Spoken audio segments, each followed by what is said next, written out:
Here we are in Season of the Lost, and Bungie thought they'd get a little crazy by giving all of us an armor mod called Particle Deconstruction. Turns out it's strong as f***, and certain fusion and linear fusion rifles have leapt to the top of the PvE damage dealing meta. Among the hard-hitting fusions is the 1000 Voices, very easy to use and killer when paired with the PD armor mod. Believe it or not, I actually know a handful of day 1 D2 players who still don't have this gun. You can only get it from the final raid chest after the last Wish raid, and that's if you're lucky. A fairly long time ago, I made a guide on how to get the 1K Voices, even if you were fairly unfamiliar with raiding. Now that the gun's actually hella viable again, I think it's time for an updated version of that video. So even if you have never really raided before, or you're unfamiliar with how Last Wish works, don't worry about any of that, because with this guide, you and some buddies or strangers can get together and try your luck at getting the 1K as quickly as possible. But before we get going, I want to give a shout out to the sponsor of today's video, Ridge Wallets.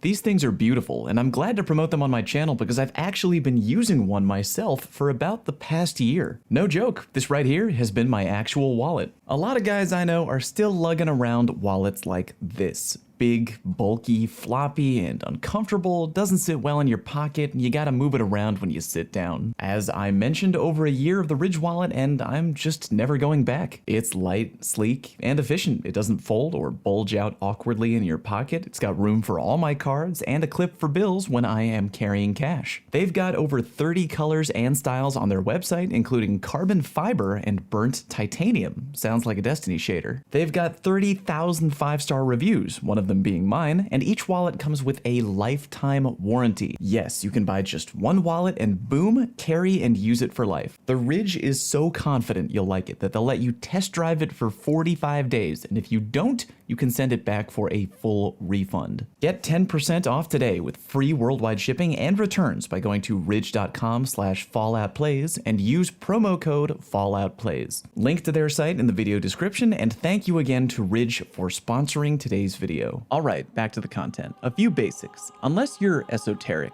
or a human robot, you're probably going to need a full team of people to beat Riven. If you're a weirdo and you want to learn about how to kill Riven legit, I have a guide on how to beat Last Wish in 2021, which covers how to do Riven legit. Feel free to check that out. Now, we're not necessarily going to cheese Riven, depending on your definition of cheese. We're going to conveniently sidestep every mechanic and just pump a butt ton of damage into her face until she dies. If you're a solo player, LFG is your best friend right now. With 1K Voices being a top tier PvE exotic, plenty of people are posting on LFG. Normally, I would shy away like the plague, but I say now is the time to do it. Okay, you fired up the raid. You can do the whole thing if you want, but if I were you, I would save all the time in the world and simply punch in the code on the wish wall that teleports your entire team directly to the Riven encounter. Just go to the wish wall right off the bat and shoot each tile one at a time until you've matched every icon to the icon I'm showing you right here, and then when you're done, you have someone step on the plate and the floor to activate the wish. Okay, now you're at the Riven boss encounter, so let's talk loadout recommendations. If you're watching today's video, you probably don't have the 1K Voices, so your best bet for a Riven 1 phase would be to go ham on a different fusion rifle. After testing a fair number of weapons with my buddies, I can give a strong recommendation to the following: the MERCILESS exotic fusion or Cartesian coordinate with VORPAL weapon. We'll get to how the encounter mechanics work in a minute, but the DPS game plan is pretty straightforward. Drop a Titan bubble in the back for more weapon damage, Warlock Well goes up front to guarantee you won't die if you're getting shot, and then unload fusion rifle shots into Riven's mouth until victory. Obviously, you want someone on your team to be running Particle Deconstruction and also, if possible, Focusing Lens. It's on your artifact for the entire season, and you can run it together with Particle Deconstruction. Here's the game plan there. You want to have maybe one person on your team with stasis and have them throw a quick Duskfield nade at Riven's paw right when the DPS phase begins. Anyone standing in the Warlock's Radiant Well with Focusing Lens turned on will get an additional 25% damage because the mod counts dealing damage while in a Radiant Well as light damage. With all the damage you're putting out, Riven should go down. Again, Merciless worked out just fine for my team, so if you're all on point with that, should be easy breezy. Null Composure can work as a backup, but ideally you should try to get a VORPAL weapon Cartesian coordinate. If you don't have one, go to the Prismatic Recaster at the helm, open up the Season of Splicer loot pool, and go for the Shock Trooper Umbral engram. There's a 50% shot of getting a Cartesian coordinate out of that. Get one with VORPAL weapon, and you're you're good to go, because when my group put that on, we absolutely nuked Riven. If you got a threaded needle linear fusion rifle with VORPAL weapon, that can also do big damage for sure, but ultimately me and the boys landed on either MERCILESS or the VORPAL CARTESIAN. I've seen other videos that show people being able to hit Riven from behind with a wave grenade launcher like the Deafening Whisper. I don't know if that still works right now. We don't have access to the Breach and Clear armor mod anymore. I tried it with the guys and it immediately seemed to be way less consistent than just spewing a bunch of fusion rifles. I should also mention I am fully aware that the Titan Mjolnir hammer on Middle Tree Stolar is totally bugged right now, and if you max out Roaring Flames and pair it together with the Syntheseps exotic armor, you can do hilariously big damage to any raid boss. Pretty sure this will work on Riven if you throw the hammer down into her paw, but I'd be willing to bet $1 million that Bungie patches this in the near future, so I won't be covering that strategy. Alright, here's how the one phase strat works. First, everyone rally up at the rally flag and then go stand on one of the 6 plates in the room to activate the encounter. When you drop down through the floor, have everyone in the fire team head over to the doorway with the big blue crystal in front of it and head inside. Now you want to look up at the wall where Riven might pop in.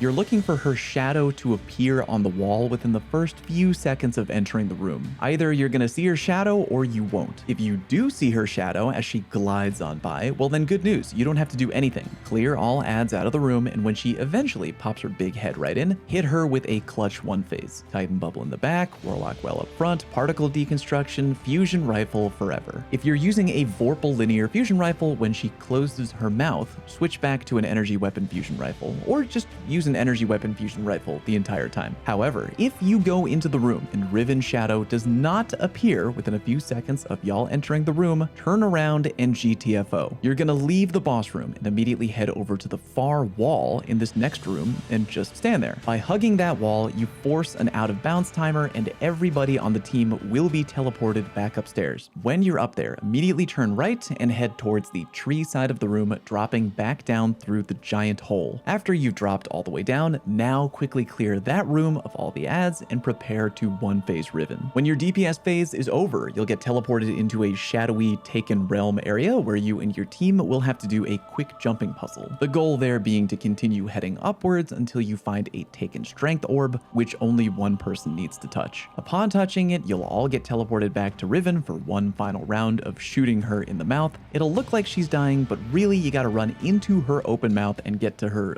stomach, I guess, and shoot the F out of the pulsating black orb to end the encounter. When you've done all that, you'll get a token added to your inventory. That token is what you will use later to open a chest in the loot room after the final encounter called Queen's Walk, which unfortunately you need to do. Now the good news is that you can hold onto your tokens, meaning that you don't need to do Riven and Queen's Walk both 3 times with your group. Instead, kill Riven 3 times, and then on your 3rd and final Riven run for the week, when you get your 3rd token, you'll only have to run the Queen's Walk encounter 1 time. Then you can spend all 3 of your tokens in the final loot room. And before you ask, no, spending multiple tokens in the room does not reduce your risk of getting the 1k. And no, there is not only one single 1k per loot room waiting to be claimed. That's an old rumor. It's been proven wrong in the past before. Trust me, my uncle works at Nintendo. Here's how the Queen's Walk encounter works if you need a refresher. Your goal is to relay race Riven's heart back through a portion of the raid and dunk it into a small pool in the floor. When you've done that, loot time. The only problem is that while carrying Riven's heart, you'll have a timer in the bottom left-hand corner of your HUD. When that timer inevitably gets down to 0, whoever is carrying the heart at that moment,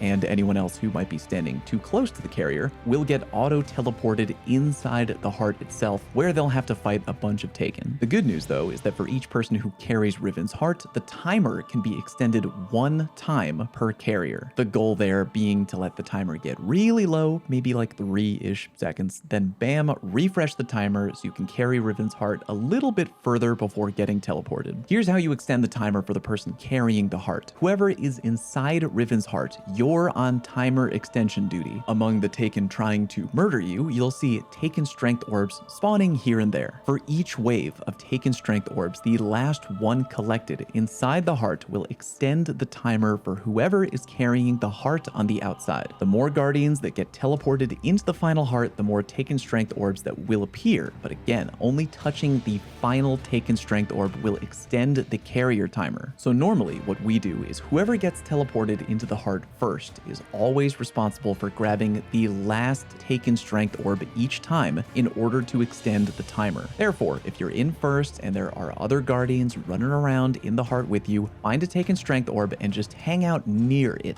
When it's time to grab it and extend the timer, you'll already be right there. You don't have to run very far. How do you know when to extend the carry timer? Well, whoever's on the outside currently carrying Riven's taken heart should be counting down out loud their carry timer probably the entire time. Or you can just wait until you're in the final 10 seconds of the countdown and be sure to count them down out loud on the mic. That way you're letting everyone know two things. One, don't be standing too close to me when the timer gets too low, or else you'll get teleported away too, and we don't want that. And two, letting the people inside the heart know that when the timer gets low, hey, grab all the taken strengths and extend that timer. If you're in the taken heart and you weren't the first person to get teleported in, feel free to grab a taken strength immediately to get it off the field, because remember, only the final taken strength will extend the carry timer. If you've never done Queen's Walk at all, I'll show you the full route now, courtesy of YouTuber Misanthropy. Good luck getting the 1K voices. You got 3 chances per week if you've got 3 characters. Remember, load up the Riven wish, kill Riven 3 times, do Queen's Walk only 1 time, fusion rifles and particle deconstruction are your best friends. More loadout info down low in the video description. Thank you very much for watching, and I'll see you next time.